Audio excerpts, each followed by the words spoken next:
One of my favorite poems of all time was written by Dylan Thomas. Do not go gentle into that good night.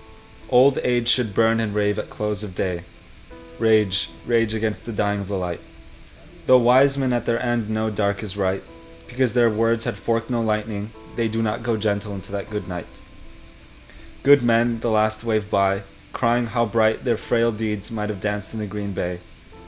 Rage, rage against the dying of the light. Wild men, who caught and sang the sun in flight, and learned too late they grieved it on its way.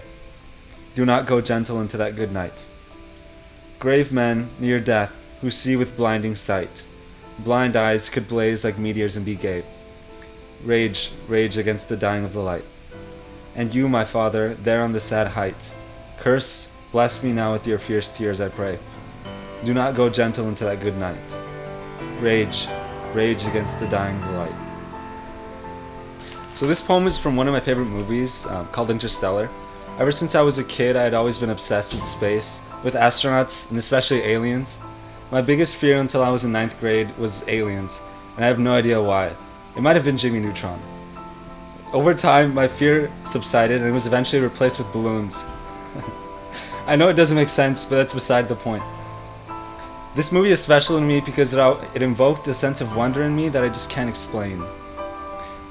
After watching this movie, I felt like I had found something that I really connected with, because my dad passed away when I was in 5th grade, and Dylan Thomas wrote this poem for his dying father. The way that this poem was written was it was meant to be like a final speech at his father's bedside.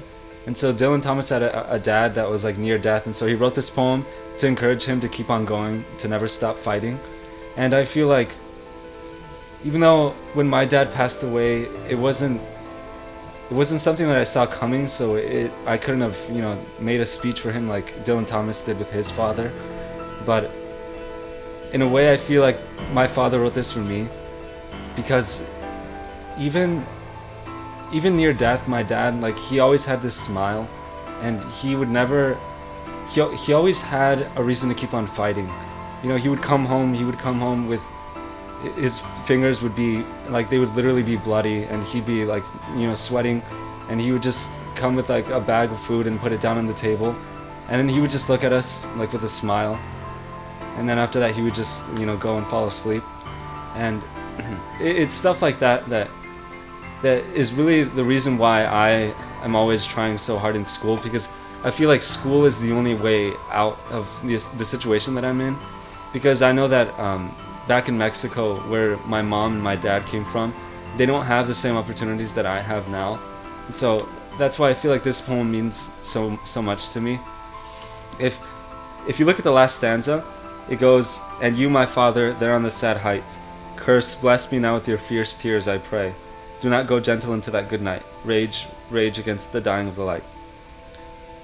It's here Dylan Thomas is encouraging his dad to, even though that he knows that he's gonna die, he encourages him to, to keep on fighting, and to never let that light go out inside him. He doesn't want him to die just a peaceful death. He doesn't want him to be forgotten, and that's why he tells this to his father. So that's why I feel like my dad wrote this for me, because he wants me to take advantage of everything that I have now, and he doesn't want me to stop. But you should just stop it.